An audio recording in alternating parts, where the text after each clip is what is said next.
กราบสบายดีและกราบสวัสดีพี่น้องทุกๆคนที่เข้ามาเบิ่งคลิปข่อยบ่ว่าพังไทยพังลาวสบายดีสวัสดีเด้อพี่น้องได้อคลิปนี้จะมาว่าหรือสิมาทางคำถามก็ได้นะพี่น้องนั่นก็คือน้ำมันลิตรละ70 บาทเนาะถ้าตีเป็นเงินไทยนะพี่น้องถ้าเป็นเงินลาวเฮาก็ประมาณที่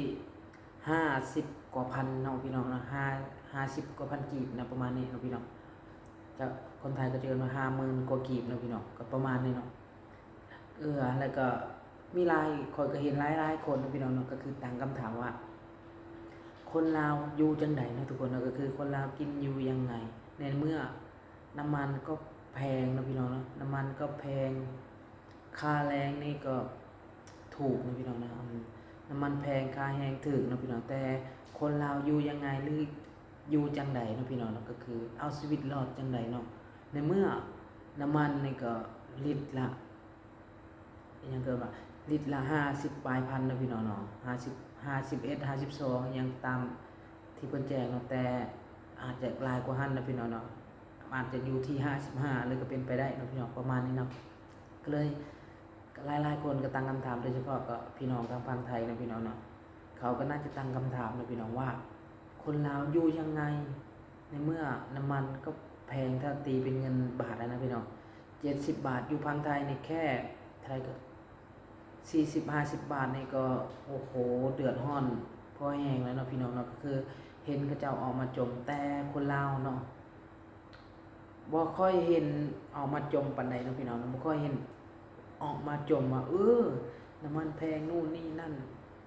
ปิดกิจการไปบ่รอดนู่นนี่เนาะบ่ค่อยเห็นนะพี่น้องแต่แตกต่างจากอยู่ประเทศไทยนะพี่น้องขนาดว่าลิตรละเท่าไรก็40 บาท50 บาทในอยู่ไทยนี่เนาะเขายังจมเลยนะพี่น้องเนาะแต่อยู่ประเทศลาวลิตรละ70 บาทนะพี่น้องเนาะประเทศยังบ่จมยังเลยนะพี่น้องเนาะประมาณนี้เนาะอันนี้ก็สิมาเว้านะพี่น้องโดยที่เฮาก็ข่อยก็อยู่ประเทศไทยเนาะพี่น้องก็สิเบิ่งข่าวจากประเทศไทยเนาะก็คือน้ำมันอยู่บางไทยในปัจจุบันในบ่ฮู้ว่ามื้อนี้วันที่เท่าไรก็แป๊บนึงวันที่9 เมษายนนะพี่น้องวันที่9 เมษายนบ่ฮู้ว่าราคาน้ำมันอยู่ประเทศไทยเท่าใดเนาะพี่น้องแต่ว่าอยู่ประเทศลาวนี่70 กว่าบาทอยู่แล้วนะพี่น้องเนาะตีเป็นเงินบาทนะประมาณนี้เนาะพี่น้องโอ้โหแพงแฮงเนาะแต่คนลาวก็ยังใช้ชีวิตปกติเด้พี่น้องไปเฮ็ดเวียกเติมน้ำมันไปเฮ็ดเวียกคือเก่านะพี่น้องประมาณนี้เอื้อยน้องหรือว่าคนที่รู้จักหยังก็บ่แม่นว่าเอื้อยน้องแล้วนะพี่น้องก็คือลูกป้าลูกลุงลูกน้าสงน้าสาวไว้นี่เนาะเขาเจ้าก็ยังเติมน้ำมันไปเฮ็ดเวียกปกตินะแต่เขาก็มีจมนิดๆน้อยๆเวลาเขาโทรไปโอ้เสียแล้วว่ะก็คือน้ำมันแพงนั่นแหละเนาะแต่น้ำแพงสิบ่ไปเฮ็ดเวียกก็บ่ได้อีกเนาะพี่น้องแฮงบ่มีไปเฮ็ดเวียกพอได้เก็บเล็กเก็บน้อยก็ยังไปเนาะพี่น้องเนื่องจากว่าถ้าอยู่แฮงบ่มีเนาะพี่น้องถ้าน้ำมันขึ้นแพงโอ้ยบ่อยากไปเฮ็ดเวียกบ่อยากซื้อน้ำมันไปเฮ็ดเวียกก็แฮงบ่ได้เนาะอันนี้จำเป็นต้องได้ไปนะพี่น้องเนาะก็คือไปเฮ็ดเวียกคือเก่านะพี่น้องสิถูกสิแพงก็ซื้อคือเก่านะพี่น้องแต่ในอนาคตเนาะอยู่ประเทศลาวอาจจะแต่ลิตรละ100 บาทก็เป็นไปได้นะพี่น้องเนาะก็คือสงครามมันยังบ่จบแบบนี้นะอยู่ประเทศลาวและข่าวล่าสุดก็คือว่าเห็นทางฝั่งไทยเพิ่นเตรียมอิหยังก็เขาเอิ้นว่าอิหยังก็สิว่าอิหยังก็ควบคุมการส่งน้ำมันให้ต่างประเทศเพื่อให้ใช้ในประเทศตัวเองนะพี่น้องประมาณนี้เนาะก็เลยแห้งหายากแห้งแพงขึ้นแน่เนาะพี่น้องอีหยังก็ตามเนาะพี่น้องถ้าแนวมันหายากๆและคนต้องการหลายๆแห้งแพงขึ้นเนาะแพงขึ้นเรื่อยๆแล้วคนลาวเขาก็เฮ็ดงานถามว่าน้ำมันแพงค่าแรงสิแพงเติมบ่ก็บ่นะพี่น้องเนาะก็ซ้ำเก่าเนาะประมาณนี้บ่ฮู้สิเฮ็ดจังไดเนาะตอนนี้คนลาวยอมรับชะตากรรมไปเนาะเฮ็ดหยังบ่ได้เด้น้ำมันก็ผลิตเองบ่ได้เนาะพี่น้องเนาะก็คืออันนี้ก็บ่ได้ว่าแต่โดยเฉพาะประเทศลาวเราเนาะพี่น้องเนาะทั่วโลกก็เดือดร้อนกันหมดแต่ว่าแล้วแต่นะพี่น้องว่าประเทศใดบริหารดีกว่าประเทศใดบ่บริหารบ่ดีก็เตรียมเนาะพี่น้องเนาะเตรียมรับชะตากรรมแต่ถ้าประเทศใดบริหารดีก็ถือว่ารอดไปเนาะพี่น้องเนาะอีกอย่างก็คือในยุคนี้เฮาก็บ่ฮู้หรอกว่าทั้งที่ว่ามัน บ่น่าจะแพงเลยพี่น้องแต่มันก็แพงเนาะเพราะสงครามมัน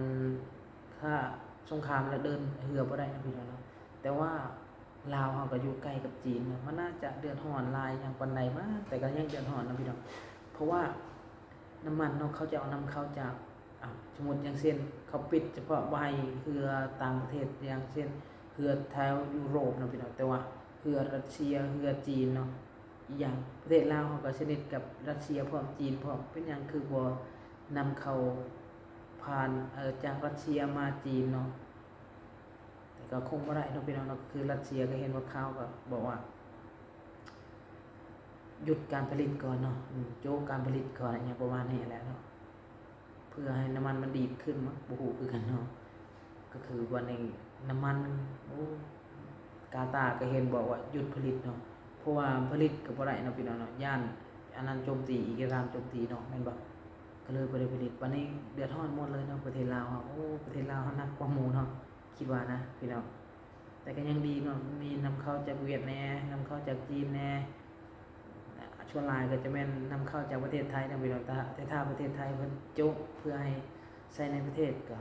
เดือดร้อนต่อไปเฮาก็เนาะบ่ฮู้สิเฮ็ดจังได๋เนาะก็คือแนวเพิ่นก็เดือดร้อนเฮาก็เดือดร้อนเนาะบ่ฮู้สิเฮ็ดจังได๋เนาะเพิ่นก็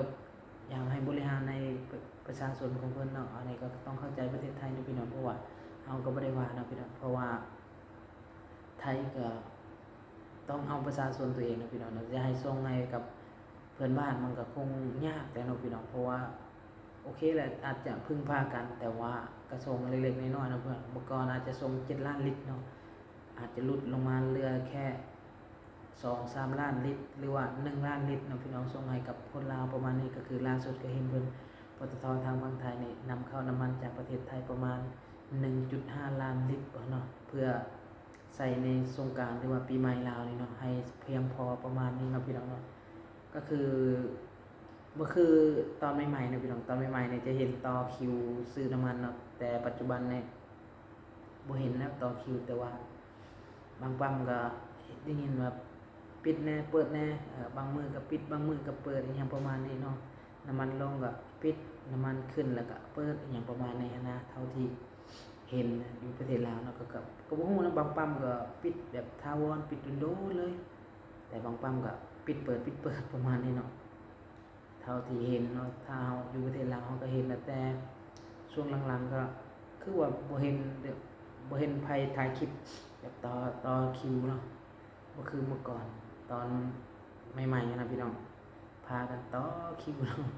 แต่ปัจจุบันนี่กลับมาเป็นปกติแล้วก็คือเติมได้ปกติแต่ว่ามันอาจจะแพงบ่ปกตินี่แหละเนาะประมาณนี้นะพี่น้องเนาะเงินเดือนก็บ่ได้หลายคนลาวเฮาแต่ก็